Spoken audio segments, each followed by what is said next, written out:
Hey y'all, welcome back to Skate 2. I'm Incetic, with me again is Blank Tester, Hey kids, how's it going? Turo, Yo. and Zindictive. Sup, lads? This time we're getting back into the career mode, advancing those through, doing another mission pack for both the Skateboard mag and Thrasher. But also, at the end of this video, I will be demonstrating a glitch that Turo told me about that is potentially maybe lost to time. So stick around for that, actually. Oh boy. You know, Coming up tonight! yeah. Yeah. I gotta say, I like the character design you went with for this. Oh, I didn't like see it. I It's like the good. blues. It's a very nice blue, and you got the shoes that are also blue that Yeah. I would like to have. It's a nice design. It amuses me in games like this, and I think also The Sims does that is this, where by default your character doesn't have socks, so you're just wearing those shoes without yeah. socks. The sock, it's such a small thing, but the sock choice in this game is so weird. It's like Yeah. either no socks, the shortest socks ever, or as part of a 80s retro throwback DLC, you get 3 long, very-colored tube socks kind of thing. And it's like, those are your options. Like, can I please just buy some gold toe? You know, that go a little bit more up the leg. Yeah, I don't need them to go all the way to my thighs, but But I'm Although gonna thigh-high assume you didn't socks mean are to do that, pretty but much that the kind of best. fucked. I hate ankle socks. You know, really, Yeah. really low cut. Really low cut. You know? Yeah, I know. Yeah, no, I this always- one's as I'm kind of- walking around, they get stuck under my heels. Yeah, Oh, this yeah. so this mission's a little funny because the whole premise of it is hey, the mag wants us to do a double shot, so you do this grind while this other skater does this other grind. But actually, kind of what you need to do is a little tricky.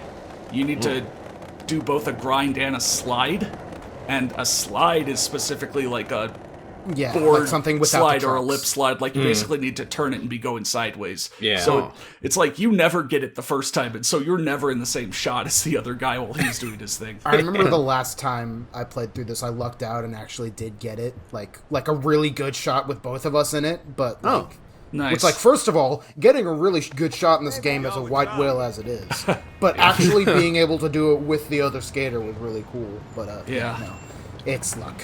Yeah, I don't know if anyone has any single shots they've ever saved because they were perfect or whatever. I mean, you see that I try to go for a little bit of cinematics or whatever. Like, I picked that one shot where Big Black was knocking someone down in the background in the previous one. Yeah. Is this the?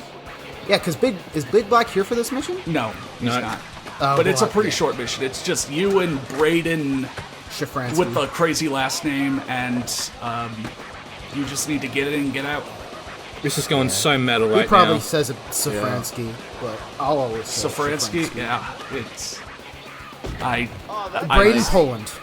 Yeah, Braden from Baker. Yeah. I dream of That lovely Braden grind. with the long blonde hair. Yeah. Oh, that's pretty a cool. music history reference. Yeah, so, Taking a music it's history actually class. me and, Braden, so... Best buds. Yeah. That's a I'm really your good best shot, friend. honestly. I'm putting my scrapbook together, Yeah, it'll have one Oh, picture. so this I say is all this like shit Amp about- 3. I say all this shit about, I'm trying to be a cinematic and whatever, and then again, I feel no interest in going into the replay editor and doing all that stuff. Actually, to stand corrected, I don't have the advanced filmmaking pack no. DLC, and it is not available. No. Yeah, So it was that's, delisted. that's the one thing that if you get this game now, you cannot get the whole advanced filming pack that introduced, keyframes and being able to film really well and such. Although it does suck for people who like Skate 2 more than Skate 3, but fortunately you will be able to show that off because it's literally just integrated into Skate 3, and they have another filmer pack that upgrades that a little bit further. But yeah, That is if I am interested in editing together replays at all. Yeah. It's But it is just pretty cool. I remember I even- understand that it's cool, and I can understand contextually it was a huge jump forward in, introducing the option, but I don't really do much with the social, elements or really try to nail a line down perfectly. For me, and that's even kind of a thing with, wide open games. Riders Republic, which I'm introducing here in case like we find a spot to talk about in this video where I actually did buy it and I've been playing it or whatever, where there's the huge map or whatever, but I actually do kind of mostly stick to the, you know, developer-created challenges and paths and such. Actually, I wasn't able to watch all your stream, but I wanted to ask you if you could go out into one of the more remote regions where nobody else is and just see what's out there, but... Yeah, okay. I didn't want to like interrupt what you were doing, so I guess we can talk about Rose. In Turo, is there anything immediately pressing, or can I maybe take this opportunity? No, I will say that I will go to bat for Shredders. I like Shredders. Fun video Of game. course. I have not played Riders Republic. I say go for it, man. All right. Yeah. So, yeah, this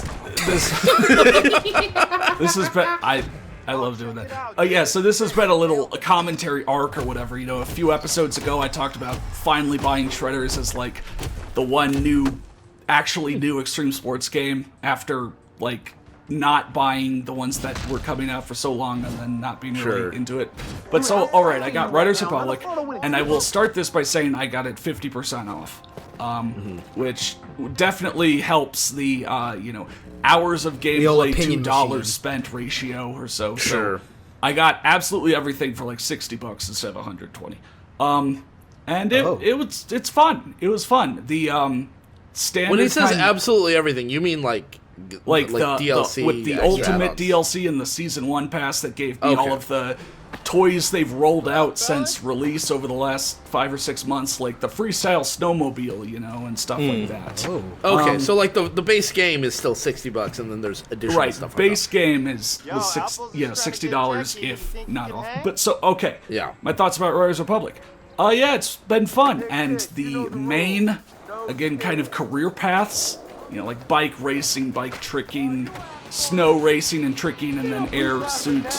That was, you know, a solid 25 to 30 hours of generated stuff. And also, yeah, I've gone through all those. And also the map is really, really, really cool. It's, you know, also pretty large. It's like 16 kilometers by 16 kilometers. And if you haven't really heard of Riders Republic or such, it takes all of these Western American kind of national landmark areas, wildlife areas, you know, like the deserts of Utah and the canyon and arches and such in there. And desert of Oklahoma. Yeah, desert of Oklahoma, but like Grand Tetons in Wyoming, you know, Utah, the Zion area, and Canyonlands, and the Colorado River, and Sequoia, Yosemite, all those natural great areas. So basically, kind of mashes them together. Mountain Standard Time greatest hits. Yeah, and just creates this huge area with a lot to do, and you know, so that's all been really fun. Though I can obviously see all the, you know, cosmetic microtransactions and some stuff that you might want to buy instead of spending hours in, where you can easily more than double the price you paid for the game to get other stuff. But I have really kind of avoided that by this point. But kind of once you get through all of that, I don't know if the game is really great at continuing to give you, you know, a gameplay loop that you want to come back for just to keep playing for hours and hours. It has kind of felt like, since beating that, I mainly boot the game up to, like, advance some sponsors forward another day. You know, like, and do a little bit of progress on that. Basically, do your dailies, you know, but, like, it doesn't have the same kind of feel as, like, the SSX games or Skate does, where even if you've done everything, you can boot the game up and just find yourself wanting to play for several hours or so, you know. Like, and also the, you know, user-created stuff is, I guess, an okay addition, but kind of lame. Sick, right? Cardiel just showed it to me. But I mean, you said it was 25 to 30 hours? Yeah. I would say, I mean, and this is sort of a meta review, right? Knowing Insetic, having lived with him for so long, having played games with him for so long, the idea that he, on his own, without prompting, without needing to record a video, went and played the game for 25 to 30 hours should indicate to you that the gameplay is actually really solid for those 25 to 30 hours. Because he won't play games except for recording them or whatever. But I mean, as Riders Republic, it was like, one, this has really been the only AAA extreme sports release since, what, Steep? And, I mean, Steep was... Riders Republic is the sequel to Steep. Sure, pretty much. And 2, I could Let's Play for a game on my channel or whatever, if I'm able to reset my progress, you know? Yeah. I think it's one of those things where I'd probably have to delete everything about what I've done so far to get back to. Yeah, your If you wait like 3 years, it might show up on Game Pass like Steep did, but like, maybe. Yeah. I mean, if it's a Ubisoft thing, it's still gonna be Ubisoft servers. It's not like a game that's Epic exclusive finally coming to Steam, you know, or something. Oh, Steep is on Steam. But yeah, so Riders Republic, I guess, does a lot of things well and engaging enough to play for a while. Doesn't do anything incredibly. Like, again, I mean, Skate, again, is so well known and so well beloved because you could just boot it up and just make your own fun so much. That has sort of got me thinking, because as you've said several times now, you were able to like fully get invested into it for the 25 to 30 hours that the game was giving you new content, and then as soon as you had reached the point where it wasn't giving you new content, you were sort of like, Yeah. Yeah. And it's just like the sandbox, like the not sandbox. just like the literal like world design sandbox, but like the mechanical sandbox of what you can do. Like, what is it about Skate that so many people point to as like the perfect extreme sports sandbox? Both I guess both mechanically and open world, like in world design standpoint. I think, can I point to something that I've noticed about Skate that I think isn't necessarily mechanical, but I think contributes greatly to the way people remember it. It's that it's aesthetically really clean. Yes. There's not a shitload of HUD going on. You're not seeing, like, your points are not always on screen. There's not a whole bunch of like visual effects going on around the edges of the screen. It's just like you feel like you can just drop into this world and you've got like a little bit of information on the bottom right, and then you just kind of go for it. You just do your shit, right? And like when you just drop into free skate, it's like, all right, you're free. You just have freedom. You can skate, and everything is mechanically competent at least, you know?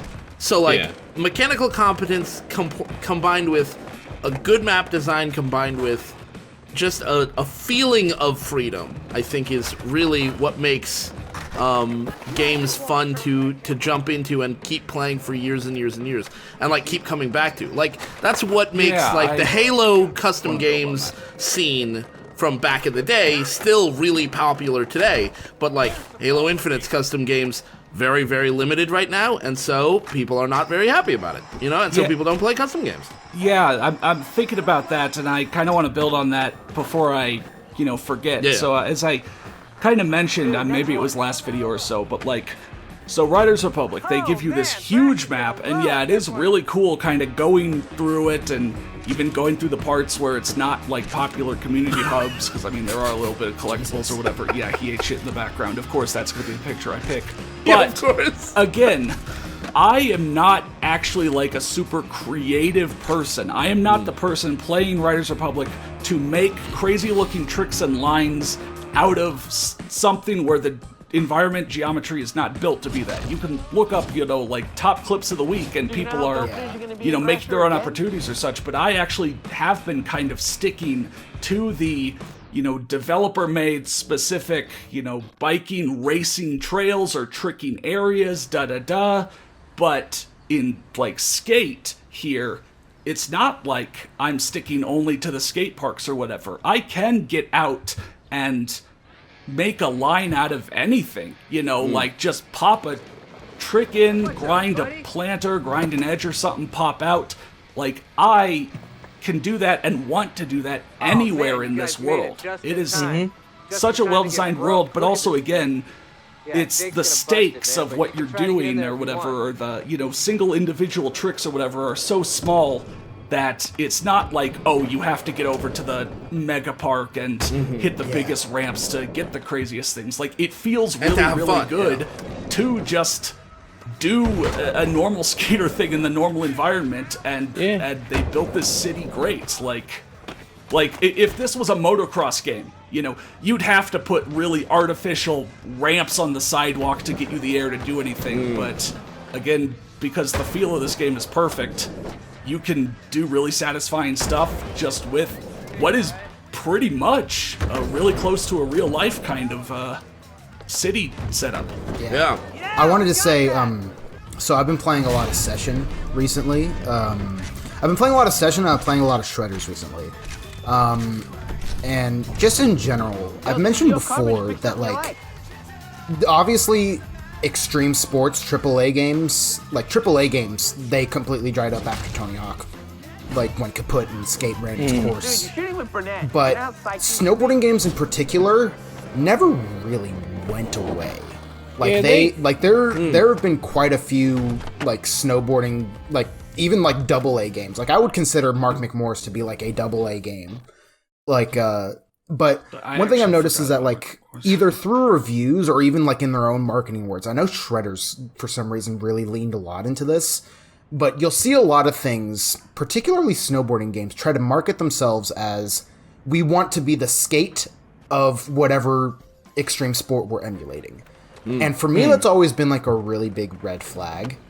Like, because if there's just something about it that, like, guys. Yeah, like, if you're trying to emulate skate with, like as an indie team, there's something you're gonna miss, like, very crucially.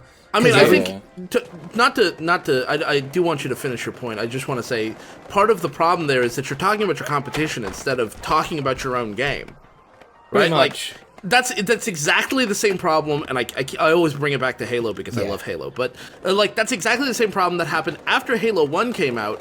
What was every first-person shooter being marketed as? The Halo killer. Yeah. And it's like, if you do that, you're either gonna actually kill Halo, which would be fine, right? You're hoping to do that, or you're gonna embarrass yourself. And, like, 99% of them were not better than Halo. I don't even know if I could name one that I think is better than Halo, but that's just my opinion, you know? And also to follow up, and I probably am just, going out of your tour here, but with snowboarding, it's kind of like what I said with motocross. You have to go big, kind of. Like, skateboarding and stuff like that is kind of unique in how smaller scale the tricks can be. With snowboarding, when I was playing Shredders or such, I was staying to the main, really groomed snow park kind of areas, because it's like, what am I going to do off of this tiny mound on a mostly flat surface over in the mountain? You have to go big, so, again, like, if you're not really intentionally well designing certain areas, going back to, like, when extreme sports couldn't do any, procedurally generated or mapped out or such, not saying procedurally generated, but the thing of, like, where things have just gotten more realistic over time, like back to the original Amped series, even where there weren't, like, snow park looking areas, the environment was designed to give you bigger air opportunities so that you could use it all. I have a completely separate thing that I want to ask, and I'm sorry, but I feel like if I lose these, I won't get them back. Like, so this whole block of Thrasher missions is about finding, Mike Burnett, who's doing something with another pro at the moment, and you come in and just do it better, and it's like, whoa, yeah, that was like I glitched and launched in a way that I would have managed. But that happens in the old town if you do those glitches sometimes. So, like, this whole mission pack is kind of about doing this, and Skate 1 had a mission where you do that as well. That's kind of how you got your start in Thrasher, where you jump the sesh. You intervene in a session that someone's doing with, either another pro or doing other things, and you just do it better and do it well enough to get the attention, basically. And it's kind of like, is that a thing that happens in the real skating community? Like, on one hand, average kids probably don't know when a pro is, in the area to film a part at a specific location. Dude, Chad Musk is doing a demo in Jersey. Yeah, well, that was a more published thing. Yeah, the equivalent would be if your guy in Thug 1 jumped in on Chad Muska's demo and started tricking. Like, is that a thing? Because it feels like it has to at least be somewhat of a thing for Skate and Skate 2 to have done it repeatedly. Yeah. But again, you just really don't hear about it. Like, does anyone really get their start by doing that? Like, as an unknown, finding a session that's going on with, like, a pro and an actual cameraman or whatever, and being like, oh, let me do something crazy and get that on camera. I think probably. Well, I don't know. Obviously, right? Like, I have never left my house. I think it has changed. I think probably. Now. Yeah, it's probably changed since then, but also I think part of it is, well, these days everybody has a camera, everybody has a phone, and you can just upload to YouTube. But, like, back in the day, I'm guessing it was probably closer to, like, I go there and I do a trick, and I hope that they see me do a trick, and then they say, hey, you know what, that kid's pretty cool, let's let him, do a part, or whatever, just because you're there and you're, like, showing off without trying to, like, sneak into the footage or whatever.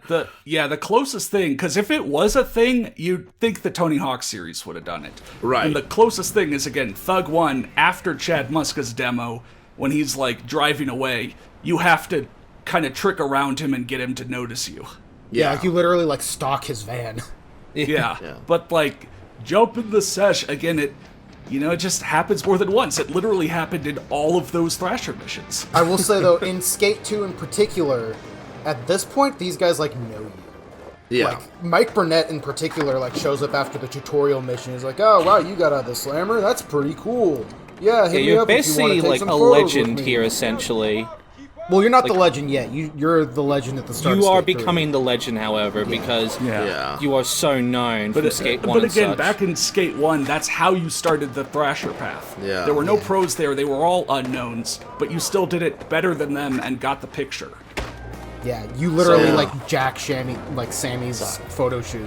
But I She's mean, like, pissed that's, at you. I mean, if you think about it from the other side, right? Like, if you're running a magazine or you're taking pictures of skaters, and there's one dude who shows up and you've never heard of him before, but he absolutely kills, you're gonna want to talk to that dude at least. Yeah. Yeah. So, like, it does make sense that you would, that you would want to, if you've got the skills to back it up, go there and basically crash the session. People probably wouldn't like you if you stole their limelight by doing that, but... Kill Stealer. Yeah, I guess it's kind of interesting, like, is there a specific pro or moment or so where, that happened or where they something? did Just that. again, I'd never heard of that happening until... I'm sure the comment section will be full of explanations, or I would hope for stories. If people have stories of doing that or seeing it If happen, you've done that that'd be yourself, great. let us know. So, What I can know is that it's mainly just going to be like competitions from back then and such, like how Tony Hawk, when he was very That's how young, Tony he got his basically start. did a contest essentially and got very noticed. Yeah. Yeah. So back to the video, just Yeah. to I do really quickly to wanna say recap on what's that. been going on. So remember I did those pro challenges a few videos ago, and basically any of those that I did, I could now call up that pro to basically join their team. And also I'm redeeming myself and jumping off this thing like Fat Rocks wanted me to. You jumped into the rail and then tripped off. Beautiful. Yeah. You did it for us. So It actually probably wasn't the greatest example of launching off that. But, yeah. So, Whatever. again, I'd done, like, Chris Haslam with Almost, Darren Navarrete with Creature, Mark Appleyard with Flip, so I was able to choose between them. If I wanted to be on another team, I could have gone and done that pros mission and such. But, yeah, at this point now, you call them up, you basically follow them to the Lighthouse Skate Park, and then you do a demo here. It's always this same demo mission, no matter who you pick, it's get 7,500 points in 2.5 minutes. Plan B, but girl, this flip. is what will put you on the team. Yeah. And so I picked, Mark Appleyard Flip, just because I liked their boards. And also Yeah. they had a few more boards than other companies. Again, it's a weird thing of, like, where some companies and brands and such have more products in. Like, actually, my first playthrough, I picked Creature, but they only had, like, 2 boards. And I didn't want to be stuck using only 2 things the entire rest of the game, So That's here I a was little thinking variety. you picked Flip because that's our homie Skylar's favorite skate brand. So, Right, Yeah. right. Yeah. but apparently he just didn't cross your mind. So that's I mean, he rarely crosses our mind anyway. Yeah. wow. All right. That's wow. Do we want to be serious? He's gotten his new laptop. If he was interested, he could say anything. Sorry. No, that Bring it, was Sky. That was a joke. For legal reasons, that's a joke. Yeah. everything I say is a joke. Yeah. This would be Okay. the part I'm where a this would be joke. the part where you include a short clip of Skylar beating the shit out of somebody in wrestling. Right. Yeah, no, he's Set to He's a Guerrilla professional. Radio. For context, Yeah, he's not just a psychopath. He's a professional wrestler. He's genuinely actually busy developing Being his a professional wrestler. wrestling crew. That's pretty fucking crazy. But Yeah. actually, okay, in moments of Incetic talks about something completely random just because it's on his mind and he wants to expound on any Love the opinion he series thinks in this title. game or whatever. Like the clothing shop or whatever. Like you've seen, there's no physical shop. You just go to edit your skater and you can You buy more teleport clothes or to the whatever. void. And honestly, I kind of like they got rid of it being laid out by brands. Well, okay, it is laid out by brands first, but it is all in one list. Like if you pick shirts, you don't have to pick like Nike or Adidas or whatever to go into their sub. It's just a list of shirts. I wish those sub menus were there. I wish you had to pick a specific brand first, because now it's just a long list of every potential button-up shirt or every potential pair of shoes. And again, they are lined up by brands. You know, the brands that start with A and B or whatever will be first. But it is kind of like, if I'm looking for a new pair of shoes, I don't really want to scroll through one giant list to evaluate them all or whatever. Even if it was just ultimately the same amount of shoes, you know, picking by brand and having only 7 or 8 in front of me was a little easier, I thought. Yeah, I kind of more prefer the whole shop thing of Skate 1, honestly, over how Skate 2 does it, because it just felt more natural and such, and especially it also like, felt more organized. Imagine you pick Zero as your skateboard brand. You have to scroll down the entire list to get to your brands to get to your boards to pick one. So of those. there are consequences for picking your brand's stuff, right? A little bit, I think. Kinda. I don't know if the sponsorship By system- consequences, I mean like they pay you more or something like that, right? There is some in-game reward for picking your brand's thing. It's not purely aesthetics, right? Because if it's purely aesthetics, I don't think it really makes much of a difference either way. But if there is an actual gameplay effect, then you should sort it by brand, because otherwise you don't know. Like, you know, you're scrolling through this long fucking list, like you said, if you pick Zero, and if there is some real gameplay reason to pick Zero shoes, you shouldn't have to scroll to the very bottom for that. You know, again, back in Skate 1, there was that whole thing where if you rode with all your sponsors, you got extra money. But thinking about it now, I'm not actually sure in Skate 2, because, like, They didn't? when you sign, you know, yeah, you should sign 1 because it's required by the game, but then 2, like, Flip will give you additional money for passing things, etc. But I don't know if you have to ride their board. So anyway, I think you did, now, but I don't remember. Yeah. So now we're here for the glitch, and this is again a glitch Turo taught me. This is called what, the snowboard glitch. Yeah. So how you as do someone it who's is- been snowboarding before, that's what snowboarding is like. But yeah, Yeah, this so glitch how you can be a do it little is finicky. get off your board. Me, personally, for ease, I set a marker when I'm already off my board. But then get off your board, get a little bit away, do the thumbs up gesture specifically.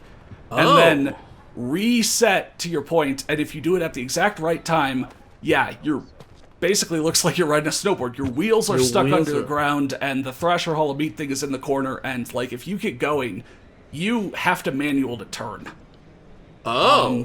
But then also there is sort of an extra hidden property where if you get going and you do like a power slide slowdown, you know, not fully slowing down, but kind of power slide to the side, it's hard for me to get it going, but at the right angle, you will start accelerating.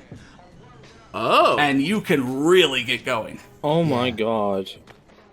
So yeah, again, Wait for it. be Here we off go. your Oh, there board, it is. There be we off your go. board, throw your board, do the thumbs up gesture, reset kind of around when you're like halfway through having your thumbs up. Yeah, when your hands stop moving, pretty Like, much. look at this for the... Yeah. Yeah, that's the timing. Yep. It's tough and tight, but you can play around with it. It's Wow. cool though. I remember it was like a 15-minute long tutorial, because it turns out the gestures in this game are just like fucking busted. Yeah, like Holy shit. there's a bunch of different things you can do with gestures in this game. I never Like knew one that this. doesn't even like require you to like go back to your marker and stuff is if you do a gesture that like quickly moves your arms up, like, you know, the high pump, like, you know, Yeah. where like you just throw your fists up in the air. if you do that right before grabbing an object, your guy will try to complete the animation anyways while grabbing it, and you will just fling the object ahead of you, which is really useful for missions that like require you to like one of the team film challenges requires you to jump 3 dumpsters in a row. So like because there's not many places in the game where you can just find 3 dumpsters even within a vicinity that you can move together. So so you can pick them up and kind of toss them a little bit. Yeah, a little bit. It's not like a huge effect, but it definitely helps. But like, interesting. That was fucking gnarly. Yeah, that video for the snowboard glitch tutorial, I think has been lost to time. So now we have finally documented it here. Here it online. is, yeah. The comeback. It's kind of cool that this playthrough is sort of a collection of knowledge from a lot of people and such. And knowledge is power. All right, thanks for watching, and I hope you join us next time on Skate 2.